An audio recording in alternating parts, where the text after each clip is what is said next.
Hola, ¿cómo están? Bienvenidos a otro capítulo del curso de atención de emergencias prehospitalarias. El día de hoy vamos a ver fármacos en reanimación cardiopulmonar. Esta charla es impartida por el doctor Ronnie Moscoso, actual coordinador general del Hospital Teodoro Maldonado Carbo, docente de pregrado de la Universidad Católica de Santiago de Guayaquil y docente de educación continua en el Diplomado de Urgencias Médicas. Dentro de los objetivos del capítulo tenemos los objetivos generales y específicos. El objetivo general es potenciar las habilidades en la selección correcta de fármacos y su vía de administración. Entre los objetivos específicos tenemos identificar los fármacos y describir sus indicaciones. También describir las vías de administración de fármacos y líquidos. Antes de empezar con los fármacos, debemos dar unas definiciones principales. ¿Qué es vasopresor? Es el medicamento que disminuye la luz del vaso sanguíneo y tiene como resultado un aumento de la presión arterial. Recordemos que estos fármacos también pueden ser llamados vasoconstrictores. Un ejemplo de este grupo es la adrenalina. Antiarrítmicos. Es el medicamento que actúa sobre la alteración del ritmo cardíaco, ya sea bradiarritmias o taquiarritmias. Un ejemplo de este grupo es la amiodarona. Fármacos agonistas son los que interaccionan con un receptor, sea alfa o beta, para generar una respuesta biológica. Antagonista también interactúan con un receptor, pero estos no generan una respuesta biológica. Habiendo dicho esto, empecemos con el primer fármaco, el más importante de todos, que es la adrenalina. Es un agonista no selectivo de receptores alfa y beta adrenérgicos. Dentro de sus receptores alfa, actúan sobre el músculo liso vascular, generando una contracción, o sea, una vasoconstricción, y produce como resultado un aumento de la presión arterial. En sus receptores beta actúa en el inotropismo, las funciones del corazón, que aumenta la contractibilidad miocárdica y su frecuencia cardíaca.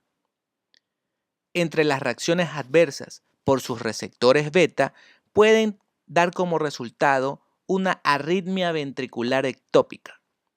Siempre recordar que jamás se debe administrar adrenalina si hay retorno de la circulación espontánea. La dosis de este fármaco es administrar 1 miligramo intraóseo o intravenoso y repetir esta dosis cada 3 a 5 minutos hasta que se encuentre o haya retorno de la recirculación espontánea. Recordemos que este rango de 3 a 5 minutos hay que respetarlo y es decisión del resucitador o del profesional de la salud cuándo administrar esta droga dentro de este rango, pero jamás darlo menos de 3 minutos ni tampoco darlo más de los 5 minutos del rango. La siguiente droga es la amiodarona. Es un antiarrítmico clase 3, bloqueador adrenérgico no competitivo. Inhibe los canales de potasio, sodio y calcio, por lo que incrementa la duración del potencial de acción. Es utilizado o indicado en los ritmos de paro cardíaco, fibrilación ventricular o taquicardia ventricular sin pulso. Entre las reacciones adversas tenemos la flebitis, la hipotensión y la bradicardia. Recordemos que la flebitis se produce por administraciones grandes o rápidas en la administración intravenosa.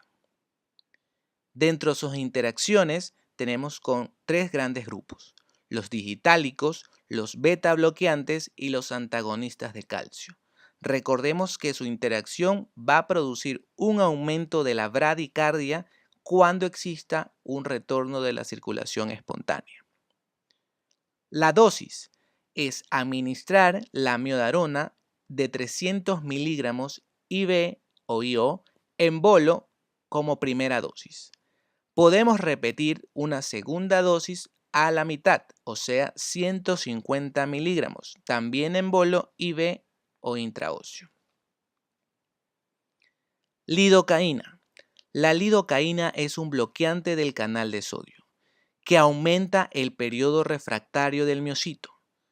Este fármaco es utilizado como segunda elección después de la amiodarona, es decir, que en ausencia del fármaco de la amiodarona podemos utilizar la lidocaína.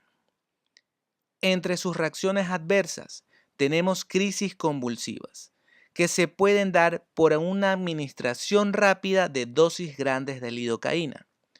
Recordar totalmente esta indicación. Jamás administrar lidocaína si se ha utilizado previamente amiodarona. Entre las dosis que podemos dar, tenemos una dosis de 1 a 1.5 miligramos por kilogramo de peso en bolo intravenoso de forma lenta durante 2 a 3 minutos. Podemos repetir la dosis entre el rango de 0. a 0.75, 0.5 a 0.75 miligramos sobre kilogramos de peso, hasta un máximo de 3 miligramos por kilogramo de peso entre un rango de 5 a 10 minutos. La atropina es un antagonista de la acetilcolina que aumenta la frecuencia cardíaca. La atropina es una droga que no está siendo utilizada últimamente en el paro cardiorrespiratorio. Estudios demuestran que no tiene ningún beneficio o aporte alguno dentro del protocolo, pero es utilizado comúnmente en la atención postparo cardíaco. Entre las reacciones adversas tenemos la bradicardia paradójica y la taquicardia. La dosis de administración es de 0.5 miligramos IV o IO en un rango de 3 a 5 minutos hasta completar con una dosis máxima de 3 miligramos. Este es el tratamiento de elección en las bradiarritmias. Magnesio y su presentación, sulfato de magnesio. Actúa en la generación de la adenosintrifosfato en el músculo. Es indicado únicamente en la taquicardia ventricular polimórfica y la fibrilación ventricular refractaria, relacionada a hipomagnesemia. Entre las reacciones adversas, prolonga los intervalos PR, QRS y QT. Puede producir arritmias e hipotensión. Este fármaco, el sulfato de magnesio, no debe ser utilizado rutinariamente en el paro cardiorrespiratorio. La dosis es administrar 2 gramos diluidos en 100 ml de dextrosa al 5%, entre un rango de 1 a 2 minutos. Bicarbonato de sodio. Indicado únicamente en PCR con hiperpotasemia o sobredosis de antidepresivos tricíclicos. Las reacciones adversas son que disminuye la perfusión coronaria, puede producir hipernatremia, puede producir un aumento de la acidosis, que es una causa reversible de los paros cardíacos, y recordar siempre, nunca administrar conjuntamente con calcio. La dosis de administración es 1 milequivalente por kilogramo de peso IV o intraóseo de acuerdo a la gasometría realizada. Gluconato de calcio. Indicado únicamente en PCR por hiperpotasemia o hipocalcemia severa. Las reacciones adversas son flebitis y necrosis en el sitio de administración. Recordar que las altas concentraciones de calcio son perjudiciales para el miocardio isquémico. La dosis es administrar de 1 a 3 gramos vía intravenosa cada 3 a 5 minutos. Naloxona. Indicado únicamente en intoxicación por opiáceos. Aquí tenemos que revisar un cuadro respecto a su interacción con el RCP. Cuando el paciente llega, se tiene que comprobar si la víctima respira, no respira o solamente jadea. Se inicia RCP y luego se administra naloxona 0.4 miligramos vía intravenosa cada 4 a 5 minutos, hasta un máximo de 6 a 10 miligramos. Si el paciente responde, debemos estimular y evaluar. Si deja de responder, iniciamos RCP y repetimos la dosis de naloxona. Si no responde desde un inicio, continuar con el RCP y la desfibrilación. Líquidos. Son indicados únicamente en PCR causados por hipovolemias o en cuyo caso por hemorragias. Las dos elecciones que tenemos son el cloruro de sodio al 0.9%, una solución isotónica, y el lactato de Ringer. La dosis es administrar 20 ml por kilogramo de peso hasta una nueva revalorización de la hipovolemia. Aquí tenemos un cuadro para recordar lo que hemos visto durante esta charla. El primer fármaco que vimos era la adrenalina. La adrenalina es utilizado en todo el protocolo del paro cardíaco, ya sean ritmos fibrilables o ritmos no desfibrilables. La indicación está en actividad eléctrica sin pulso o asistolia y en fibrilación ventricular y taquicardia ventricular sin pulso. En los dos se utiliza la dosis de 1 miligramo y puede repetirse cada 3 a 5 minutos. La observación que tenemos es que jamás debemos administrar adrenalina si durante la RCP se sospecha que hay retorno de la circulación espontánea. De ahí vimos la amiodarona, utilizado en fibrilación ventricular y taquicardia ventricular sin pulso. Utilizamos una dosis inicial, primera dosis, de 300 miligramos después de la dosis de epinefrina y si no hay respuesta inicial a la desfibrilación. Como segunda elección, en ausencia de la amiodarona, tenemos la lidocaína, que podemos utilizar de 1 a 1.5 miligramos por kilogramo de peso. Jamás administrar lidocaína con otros antiarrítmicos, en especial con amiodarona. Sulfato de magnesio, indicado en la taquicardia ventricular polimorfa y fibrilación ventricular refractaria por hipomagnesemia. Administrar 2 gramos diluidos en 100 ml de dextrosa al 5% en 1 a 2 minutos.